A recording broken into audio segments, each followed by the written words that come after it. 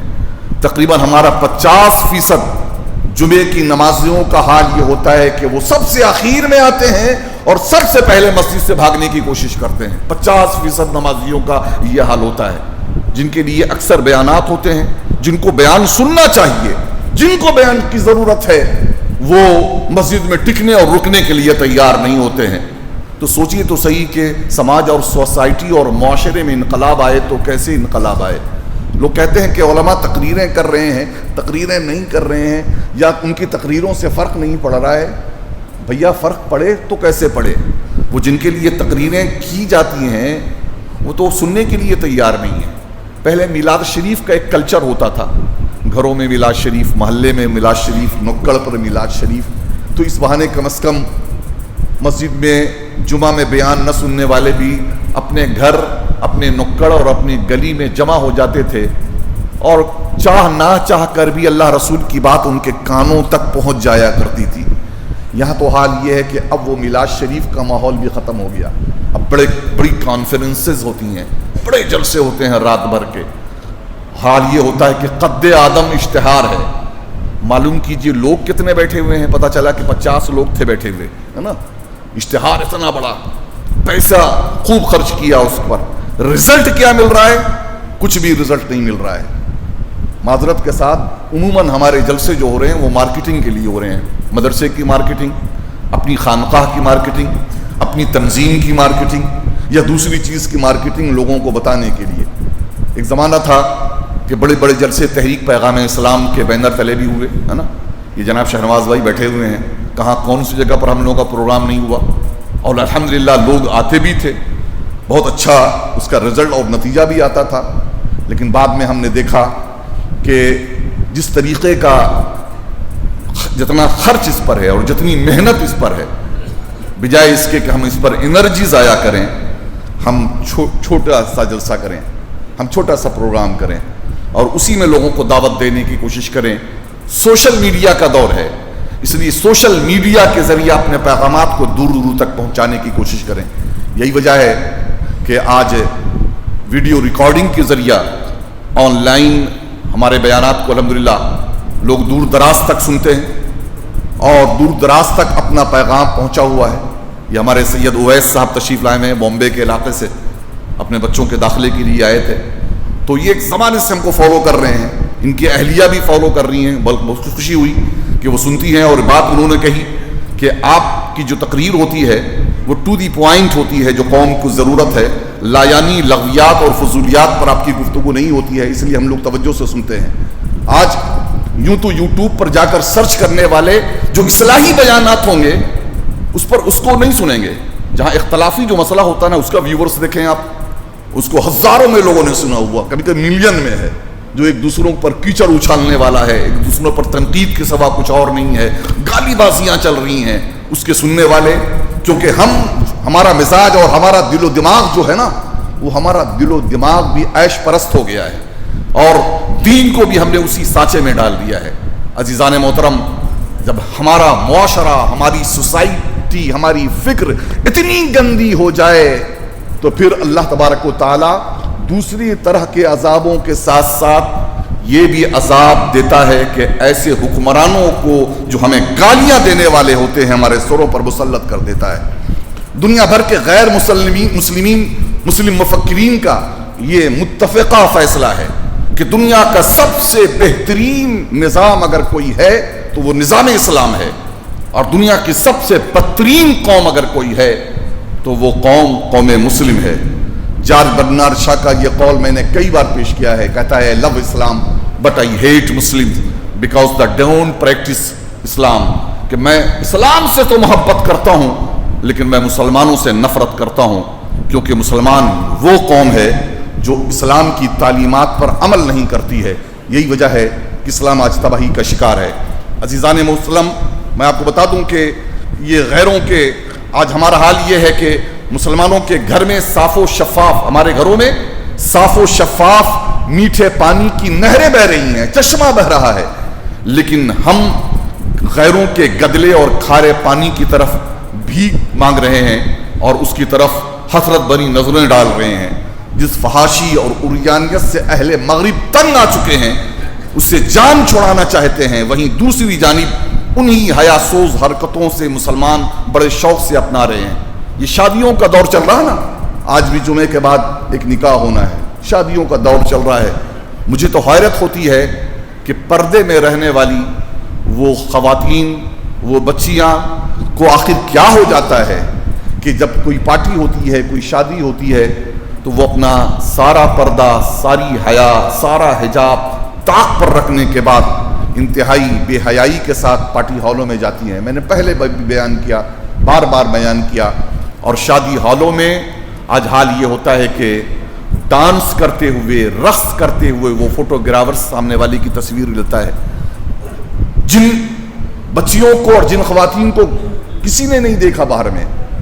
حال یہ ہوتا ہے کہ شادی کے موقع پر اسے فوٹوگرافر بڑے شوق سے دیکھتا ہے صاحب، اور گھر میں جہاں مردوں کی انٹری نہیں ہے وہاں غیر مسلم کیمرہ مین کی انٹری ہے۔ آج جبکہ قیمتی ایک سے ایک موبائل ہاتھوں میں ہیں جس کے کیمرے شاندار ہیں، ان کیمروں کے ذریعہ تصویریں بنائی جا سکتی ہیں اور بہترین بنائی جا سکتی ہیں، تو آخر میں کہتا ہوں کہ ضرورت کیا ہے کہ آپ جو ہیں ایک کیمرہ مین کو بلائیں اور وہ کیمرہ مین سے ذریعہ پورے بے حجابی کا معاملہ سرزد ہو جائے۔ خدا کے لیے اپنے ماحول اور معاشرے اور سوسائٹی پر کنٹرول کیجیے۔ اسی لیے ایسی قوم کے بارے میں اللہ تبارک و تعالیٰ نے ارشاد فرمایا، جو خطبہ مسنونہ کے بعد بھی میں نے تلاوت کی، سورہ روم کی یہ آیت نمبر 41 ہے، ظہر الفساد فی البر والبحر بما کسبت ایدی الناس لیذیقہم بعد الذی عملوا لعلہم یرجعون، کہ یعنی خشکی اور تری میں لوگوں کے ہاتھوں سے کی ہوئی بدعمالیوں کے سبب فساد پھیل گیا ہے، اور تاکہ اللہ انہیں ان کے بعض کرتوتوں کا مزہ چکھائے تاکہ وہ باز آ جائیں۔ اور ایک جگہ اللہ پاک نے ارشاد فرمایا، وما اصابکم من مصیبت فبما کسبت ایدیکم ویعفو عن کثیر، کہ تمہارے اوپر جو مصیبتیں آتی ہیں تمہارے اپنے ہاتھوں کی کمائی ہے، ورنہ اللہ تبارک و تعالیٰ تو کتنوں کو معاف فرما دیتا ہے۔ ان دونوں آیات سے معلوم ہوا کہ مصیبت اور فساد کا سبب خود انسان کے اپنے کیے ہوئے برے اعمال ہیں، اور یہ بات بھی واضح طور پر سمجھ میں آئی کہ اگر برے اعمال نہ ہو تو یہ مصائب، آفات، فسادات وغیرہ بھی نہ ہو۔ نتیجہ یہ بھی نکلا کہ نافرمانی کے سبب پریشانی ہے اور فرما برداری کے سبب سکون اور امن ہے۔ اگر اللہ کی فرما برداری بندوں نے کی تو امن و سکون کا معاملہ رہے گا، نافرمانی الہی اگر بندوں نے کی تو اطمینان و سکون اور چین زندگی سے ختم ہو جائے گا۔ حضرت ابو درداء رضی اللہ تعالی عنہ کہتے ہیں، یہ مشکات المصابیح میں یہ حدیث پاک ہے، فرماتے ہیں کہ رسول کریم صلی اللہ علیہ وسلم نے فرمایا کہ اللہ تعالیٰ ارشاد فرماتا ہے کہ میں اللہ ہوں، میرے سوا کوئی معبود نہیں، میں بادشاہوں کا مالک اور بادشاہوں کا بادشاہ ہوں، بادشاہوں کے دل میرے ہاتھ میں ہیں، میرے دستے قدرت میں ہیں، میرے قبضے قدرت میں ہیں، لہٰذا جب میرے بندے میری اطاعت و فرما برداری کرتے ہیں تو میں ان کے حق میں ظالم بادشاہوں کے دلوں میں رحمت ڈال دیتا ہوں، اور جب میرے بندے میری نافرمانی کرتے ہیں تو میں ان کے حق میں عادل اور نرم خو بادشاہ بھی اگر ہے تو اس عادل اور نرم خو بادشاہوں کے دلوں کو بھی غضبناکی اور سخت گیری کی طرف پھیر دیتا ہوں، جس کا نتیجہ یہ ہوتا ہے کہ وہ بادشاہ ان کو سخت عقوبتوں میں مبتلا کرتے ہیں۔ اس لیے ایسی صورت میں تم اپنے آپ کو ان بادشاہوں کے لیے بد دعا کرنے میں مشغول نہ کرو کہ اللہ یہ مودی کی حکومت چلی جائے،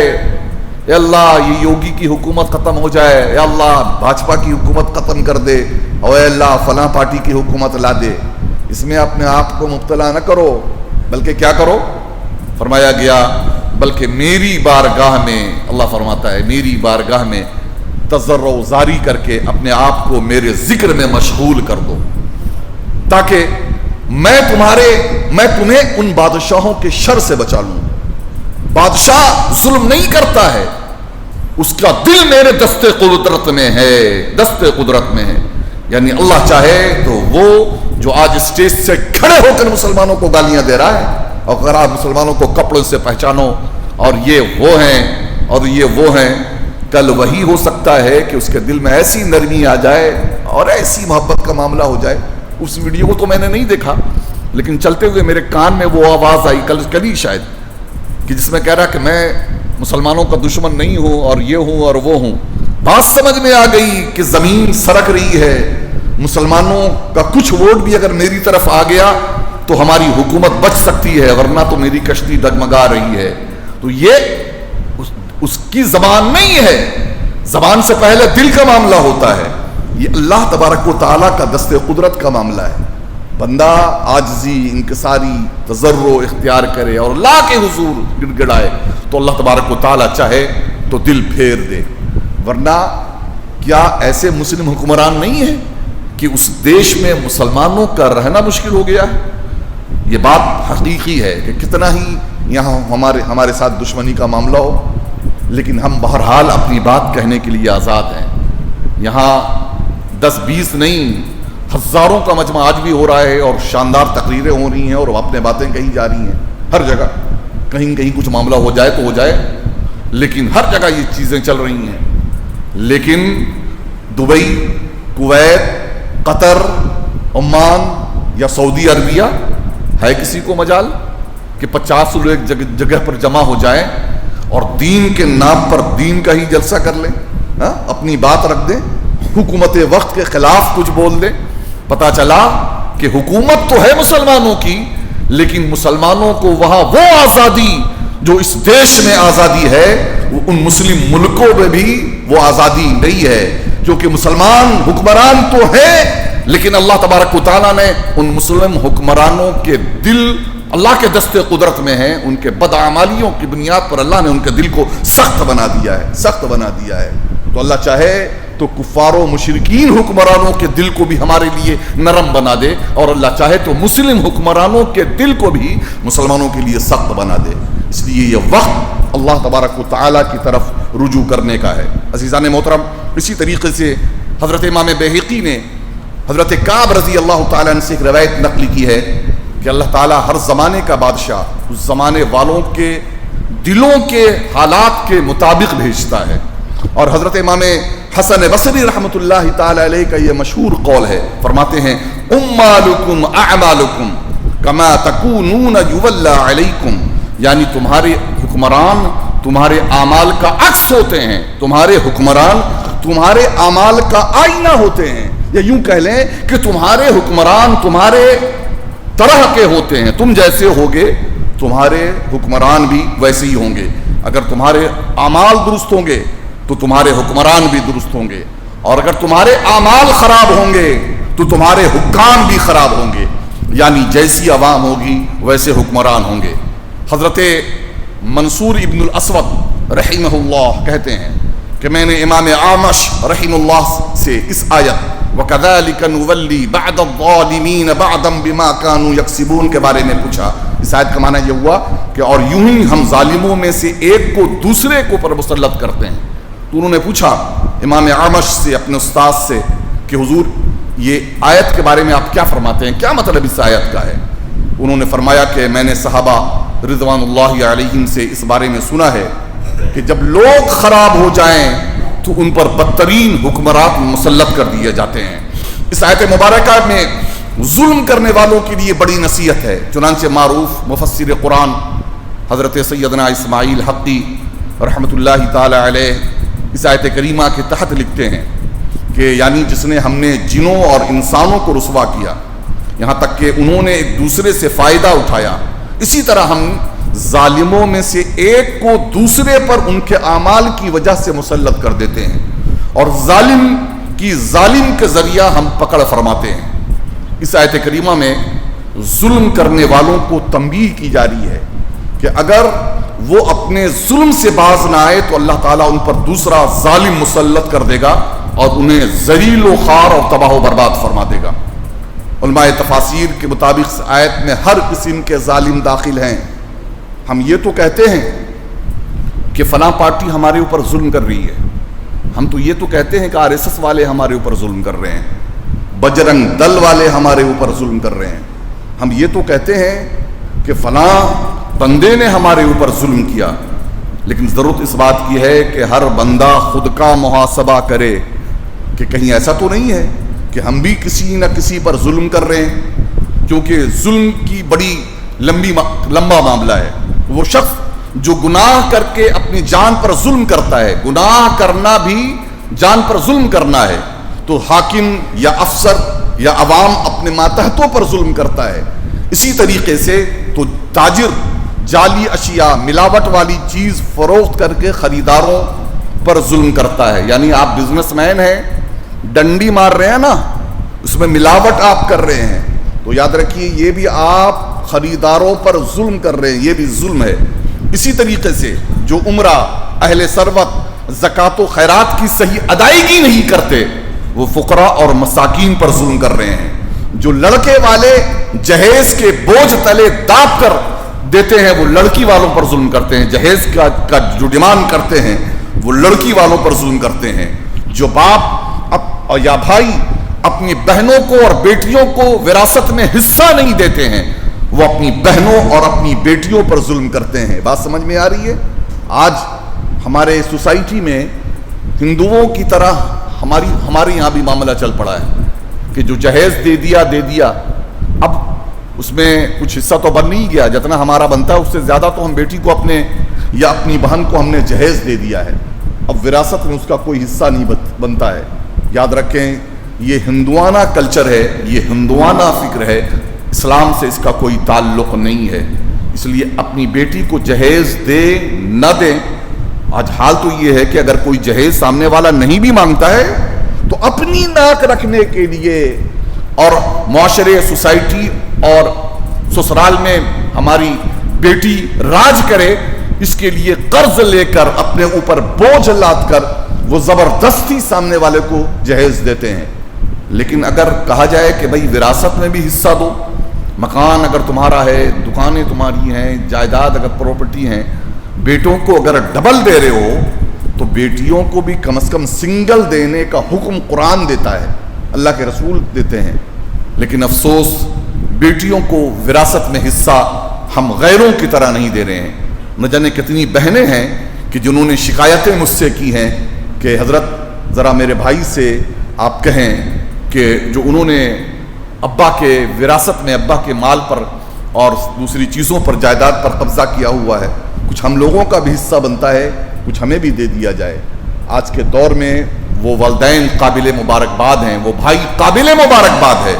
جو اپنی بہنوں کو اپنی وراثت میں ایمانداری کے ساتھ حصہ دیتا ہے، اپنے باپ کی وراثت میں ایمانداری کے ساتھ حصہ دیتا ہے۔ یاد رکھیں اگر ایسا آپ نہیں کر رہے ہیں تو آپ ظلم کر رہے ہیں، اور اسی طریقے سے ظلم کر رہے ہیں تو اللہ تبارک و تعالیٰ آپ کے اوپر اسی طریقے کا حکمران مسلط کرے گا۔ اور آگے آئیے، آپ دیکھیں گے کہ جو سماج اور معاشرے میں اپنے کردار و عمل سے دہشت وحشت پھیلا کر ظلم کرتے ہیں، اسی طرح جو چور ہیں، ڈاکو ہیں، اور جو شہریوں سے لوٹ مار کر کے ان پر ظلم کرتے ہیں۔ ابھی جو ہے کچھ اور باتیں نکل گئی ہمارے معاشرے اور سوسائٹی میں. ایسے نیتا بھی ہیں, ہے نا, جہاں ایک طرف ہمارے شاہنواز بھائی جیسے ہیں کہ جو خدمت خلق کے لیے تیار رہتے ہیں, وہیں ایسے نیتا بھی ہیں کہ صاحب بیچاری مجبور کوئی عورت اپنی حاجت اور ضرورت لے کر گئی, پیسے اس کے پاس نہیں ہیں, سونا چاندی بکوا دیا, اور پھر حال یہ ہے کہ وہ کھا بھی گئے اور جو کام تھا اس کا کام بھی نہیں کروایا. اب ان دمنگوں سے, ان نیتاؤں سے کون وصول کرنے والا ہے نا, کون وصول کرنے والا ہے؟ لیکن ایسے تمام لوگوں کو یاد رکھنا چاہیے, دنیا میں تم سے کوئی وصول نہیں کر سکے گا, لیکن اللہ تبارک و تعالیٰ دنیا پر ہی تمہارے اوپر کوئی نہ کوئی ظالم مسلط کر دے گا, ہے نا. ہر ایک کے اوپر بندہ ایک ہے, تمہارے اوپر کوئی نہ کوئی ظالم مسلط کر دے گا اور تمہاری اوقات بتا دے گا. اور مرنے کے بعد کل میدان قیامت میں تو ہر ایک کو جھک مار کر کے دینا ہی دینا ہے,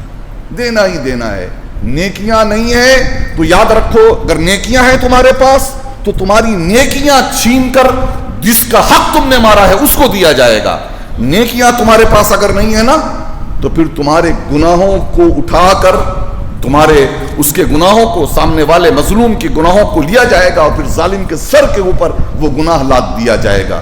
یاد رکھیں, اپنا ہم سب محاسبہ کریں کہ کہیں اپنے گھر میں اپنے بچوں پر, اپنی بچیوں پر, اپنے خاندان پر, اپنے پڑوسیوں پر, ہم اپنے رشتہ داروں پر اور دیگر لوگوں پر کسی طریقے کا ظلم تو نہیں کر رہے ہیں. اگر ظلم کریں گے تو اس کا انجام بھی ہمیں بھگتنے کے لیے دنیا میں بھی تیار رہنا چاہیے اور آخرت میں بھی تیار رہنا چاہیے. عزیزان محترم, یہ سمجھانے کے لیے چند مثالیں دی گئی ہیں, ورنہ ظلم کی تعریف تو یہ کی گئی ہے, ظلم ہوا وضع الشیء فی غیر موضعہ, یعنی کسی چیز کو اس کی جگہ کے علاوہ کہیں اور رکھ دینا, یہ ظلم ہے, یہ ظلم ہے. مصلی یہاں بچھا ہوا ہے, مصلی کی جگہ یہ ہے, مصلی اٹھا کر ہم نے یہاں رکھ دیا تو یہ ظلم ہے, یہاں بچھا دیا یہ ظلم ہے. مائک کا کام یہاں پر لگنا ہے, مائک کو ہٹا کر کے ہم نے ٹھونے کے پاس لگا دیا تو یہ ظلم ہے. یہ ایک مثال ہے کہ ظلم وہ ہے جس کی جو جگہ ہے اس کی وہ جگہ دی جائے, جس کا مقام جو ہے وہ مقام دیا جائے, اور جو رتبہ ہے وہ رتبہ دیا جائے. اسی طریقے سے اگر کوئی عالم کی عزت نہیں کرتا ہے, کوئی پرہیزگار لوگوں اور متقی کی عزت نہیں کرتا ہے, کوئی سماج اور سوسائٹی کا بندہ جو اس لائق ہے کہ جو اس کو مرتبہ دیا جائے, جو رتبہ دیا جائے, وہ اس کی توقیر اور عزت نہیں کرتا, وہ درجہ نہیں دیتا ہے, مقام نہیں دیتا ہے, تو یہ بھی وہ ظلم کرتا ہے. مسلمانوں نے اس ملک پر صدیوں حکومت کی ہے, مگر نظام خداوندی کی خلاف ورزی نے ان کے اقبال کا سورج غروب کر دیا. جہاں ایک طرف صوفیاء کرام غربا, مساکین, مسافرین اور ضرورت مندوں کے لیے بلا تفریق مذہب دسترخوان بچھا رہے تھے, انہیں گلے لگا رہے تھے, وہیں دوسری طرف ہمارے عمرا, رؤسا, حکام, نوابین اور زمینداروں نے بھی دلتوں, آدیواسیوں, ہریجنوں جیسی قوموں کے ساتھ ظلم کیا اور ان کو جو ہے پس پشت ڈال دیا ہے. تو یاد رکھیں, جس کی وجہ کر یہ دن دیکھنا پڑا ہے, جس کی وجہ کر یہ دن دیکھنا پڑا, اور حالات مسلمانوں کے بس سے بدتر ہوتے چلے گئے. بس بات میں ختم کر رہا ہوں آخری چند باتیں عرض کر کے کہ جس طریقے سے برہمن وادیوں نے دلتوں کو اور ہریجنوں کو اچھوت بنایا, ہم لوگوں نے بھی کہیں نہ کہیں اچھوت بنا کر انہیں رکھ دیا ہے. مسلمان کنوں کا کام یہ تھا کہ وہ داعی بنتے, انہیں دعوت دیتے, اسلام کی دعوت دیتے, اپنا دسترخوان بچھا کر اپنے دسترخوان پر بیٹھاتے. صوفیاء کرام نے یہ کیا ہے. غریب نواز, خواجہ نظام الدین اولیاء اور دیگر جو بزرگان دین صوفیاء کرام نے اسلام پھیلایا ہے, وہ اپنی تقریروں سے نہیں, تحریروں سے نہیں, بلکہ دسترخوان بچھا کر, گلے لگا کر غیروں کے دل جیتے ہیں اور دامن اسلام میں وہ آتے چلے گئے. لیکن ہم نے بھی انہی برہمن وادیوں کی طرح چھوت اچھوت کا معاملہ کیا. غیر مسلموں کو تو جانے دیں, ہمارے یہاں تو حال یہ ہوا کہ ذات پات اور برادری کا معاملہ یہ ہماری اپنی قوم مسلمانوں کے اندر بھی اسی طریقے سے سرایت کر گیا جس طریقے سے ان کے یہاں کا معاملہ تھا, اور اس کا فائدہ انہوں نے بھی اٹھایا. پھر دوسری یہ کہ اس جرم کی سزا تو مسلمانوں کو ملنی تھی. یہی وجہ تھی کہ بڑے بڑے جو حکمران تھے یہاں 700 سال حکومت کرنے کے بعد مسلمانوں کی حکومت ختم ہو گئی. قلعے مکینوں کی نہیں بلکہ مکین قلعے کی حفاظت کیا کرتے ہیں. آخری مغل تاجدار بہادر شاہ ظفر نے اگر اونچی دیواروں کو اپنا محافظ نہیں بنایا ہوتا, لال قلعہ کو اپنا محافظ نہیں سمجھا ہوتا, اور شاہی قلعے کو اپنی پناہگاہ تصور نہ کیا ہوتا تو رنگون کے قید خانے میں وہ بڑی حسرت کے ساتھ درد بھرے انداز میں یہ فریاد نہ کر رہے ہوتے کہ عذیب گلستاں تھے یا ننگے قفس ہیں ہم. ایک وہ بھی زمانہ تھا، ایک یہ بھی زمانہ ہے. عزیزان محترم، بہرحال اس سے پہلے کہ نتیجہ نکلے اب بھی وقت ہے کہ ہم دوسری تمام چیزوں کے ساتھ ساتھ لوگوں کو ایکٹیو کرنے کے ساتھ ساتھ کہ بھائی آپ ضرور اپنا ووٹ دیں، اپنا ووٹر آئی ڈی کارڈ درست کرا لیں، آپ پرچی لے لیں اور دوسرے انتظامات ضرور ہم کریں، لیکن اس کے ساتھ ساتھ اللہ کی طرف ضرور رجوع کریں. اللہ کی بارگاہ میں ہاتھ اٹھا کر یہ دعا بھی ضرور کریں، اے اللہ ہم اپنے گناہوں سے سچے دل سے توبہ کرتے ہیں، ہم ظلم سے باز آتے ہیں، اپنا ہم محاسبہ کرتے ہیں اور جو ظلم ہم نے کیا ہے اس سے ہم توبہ کرتے ہیں اور آئندہ ہر طرح کے ظلم سے اپنے آپ کی ہم حفاظت کرنے کی ہم توفیق اس سے مانگتے ہیں. اور میرے مولا تو ہمارے ظالم حکمرانوں کو ہمارے سر کے اوپر سے ہٹا لے اور ایسا حکمران دے کہ جو امن و امان کا ایک ماحول جس کے ذریعہ قائم ہو اور ہمارا دیش ترقی کی راہ پر آگے بڑھ سکے. یقیناً یہ دعا کی محفل بھی ہم نے سجائی تو حالات اچھے ہوں گے. اللہ کریم ہم سب کو اس کی توفیق رفیق عطا فرمائے. وآخر الدعوانا ان الحمد للہ رب العالمین.